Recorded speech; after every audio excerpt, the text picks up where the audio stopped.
நிறைய விசுவாசிகளுடைய பயம் பாஸ்டர் சபிச்சா பலிச்சிருமா அப்படிங்கிறது. அதை பற்றி தான் இந்த பதிவில் நம்ம பார்க்க போகிறோம்.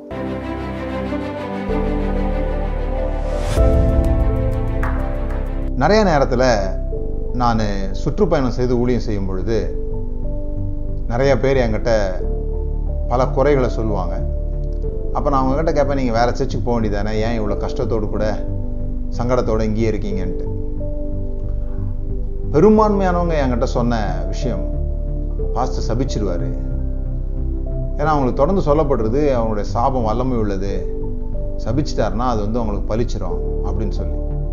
நான் இன்னைக்கு உங்களுக்கு சொல்கிறேன், பாஸ்டர் மட்டும் இல்லை, யார் சபிச்சாலுமே உங்களுக்கு பலிக்கவே பலிக்காது. எந்த சாபமுமே உங்களுக்கு பலிக்காது. சாபம்னு ஒன்று இருக்குதான்னு கேட்டிங்கன்னா நிச்சயமாக இருக்குது. அதனால தானே அது பலிக்காதுன்னு சொல்கிறேன். உங்களுக்கு அது வேலை செய்யாதுன்னு சொல்கிறேன். அதுக்கு பல ரீசன் நான் உங்களுக்கு சொல்ல போகிறேன். முதலாவது, கிறிஸ்து நமக்காக சாபமானார். கிறிஸ்து நமக்காக சாபமாயிட்டார்ல, இனி வேற எந்த சாபம் நம்ம மேலே வர முடியும்? யார் சொன்னாலுமே எந்த சாபமே நம்ம மேலே வர முடியாது. கிறிஸ்து நமக்காக சாபமாயிட்டார். ரெண்டாவது, ஏன் அவர் சாபமானார்னா நம்மளை சாபத்திலிருந்து மீட்டுக்கொள்ளும்படியாக அப்படின்னு சொல்லப்பட்டிருக்குது. நீங்கள் கலாத்தியர் புஸ்தகத்தில் அதெல்லாம் வாசிக்கலாம். சாபத்திலிருந்து நம்ம மீட்டுக்கொள்ளும்படியாக கிறிஸ்துவே சாபமாகி நம்மளை மீட்டு கொண்டுட்டார்னா, பிறகு நமக்கு ஒரு சாபம் பலிக்குதுன்னா இது அவர் தோத்து போனதாக தான் அர்த்தம். அவர் சிலுவையில் செஞ்சனமோ கம்மி வேலை மாதிரியும் அதை விட பெருசு இந்த சாபம்ன்ற மாதிரியும் தான் நாம் நினைக்கிறோம். நீங்கள் மிக தெளிவாக புரிந்து கொள்ள வேண்டியது, நாம் சாபத்திலிருந்து மீட்கப்பட்டவர்கள். இந்த மீட்கப்பட்டவர்களுக்கு மறுபடியுமாக சாபங்கள் வேலை செய்யாது என்பதை நீங்கள் புரிந்து கொள்ளணும். நான் இன்னும் சாபத்தை பற்றி அதை பற்றிலாம் டீட்டெயிலாக போகல.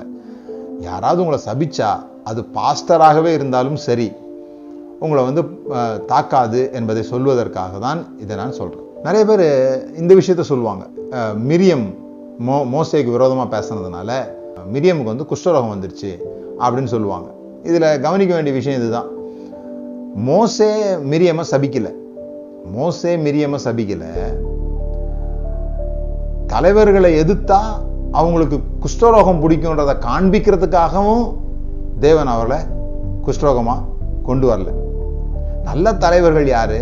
குஷ்டரோகம் வந்தபோது மோசே அதை நீக்கும்படியாக போய் ஜெபம் பண்றாரே தவிர, அதை தனக்கு சாதகமாக பயன்படுத்திக்கிட்டு, பார்த்தீங்களா என்னை ஏற்றிங்கன்னா உங்கள் எல்லாருக்கும் இப்படி தான் குஷ்டரோகம் வந்துடும்னு அதை பிரசங்கம் பண்ணவோ, அல்லது நான் சபிச்சா அவ்வளோதான் தெரியுமா அப்படின்னு சொல்லி கண்களை திறந்து காட்டவோ மோசே அதை செய்யலை.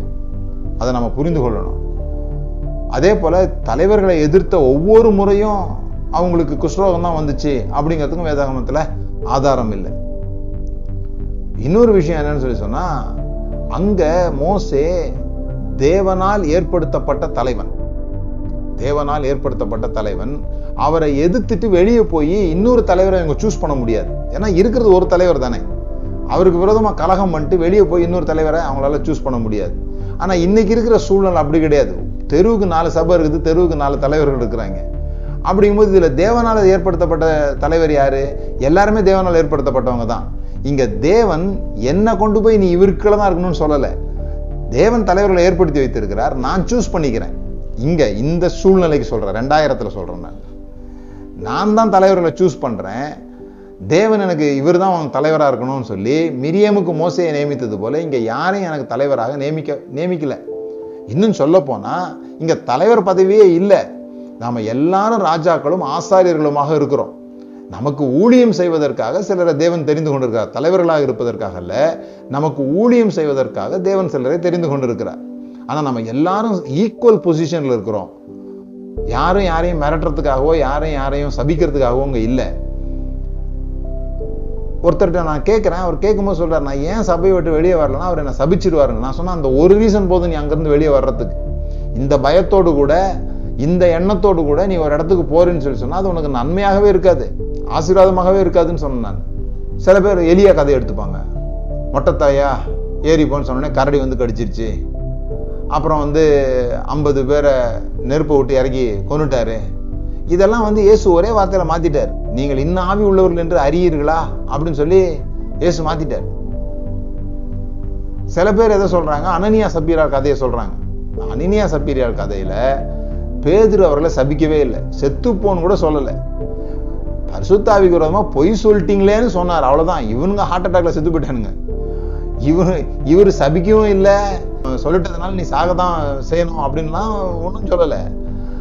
கண்டுபிடிக்கப்பட்டுட்டுமே அப்படின்ற வெக்கமும் பயமும், இது தெரியாதுன்னு நினைச்சோமே எப்படி தெரிஞ்சிடுச்சுன்ற அந்த பயம்தான் அவர்களை கொண்டு இருக்குதே தவிர பேதுரு இங்க கொல்லலைன்றதை நல்லா புரிந்து கொள்ளணும்.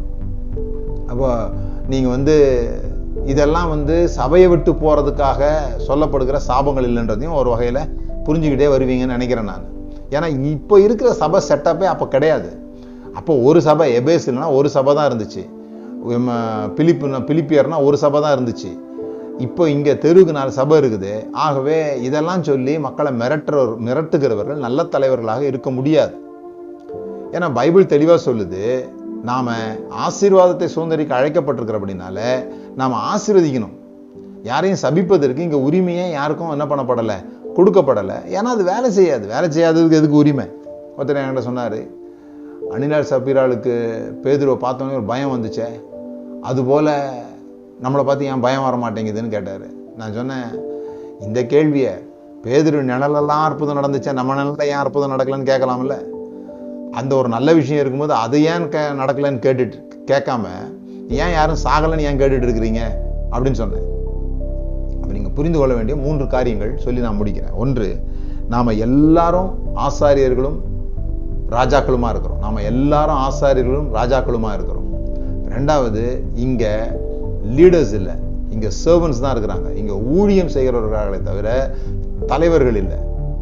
3வது, பேதுரு ரொம்ப தெளிவா சொல்றாரு, உங்களுக்கு தரப்பட்டிருக்கிற மந்தையை இருமாப்பாய் ஆளுகை செய்யாமல்னு சொல்றாரு. இருமாப்பா ஆளுகை செய்யாதீங்க, நீங்க சொல்றபடியெல்லாம் அவங்க நடந்துதான் ஆகணும்னு எதிர்பார்க்காதீங்க அப்படின்னு சொல்றாரு. அதே வேளையில எபிரேயர்ல இப்படி சொல்லப்பட்டிருக்குது, உங்களை நடத்துகிறவர்கள் சந்தோஷத்தோட உங்களை செய்யட்டும், அதை துக்கத்தோட செஞ்சா உங்களுக்கு பிரயோஜனம் இல்லைன்னு சொல்லியிருக்கு.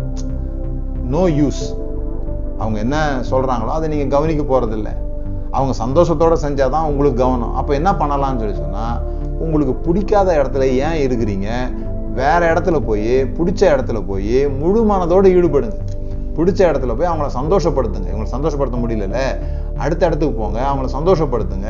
அந்த தலைவர்களுக்கு கீழாக, உங்களை நடத்துகிறவர்களுக்கு கீழாக நீங்கள் தங்கி இருந்தால் உங்களுக்கு ஆசீர்வாதமாக இருக்கும். யார் சபித்தாலும் உங்களுக்கு ஒன்றுமே நடக்காது என்பதை மனதில் வைத்துக் கொள்ளுங்க.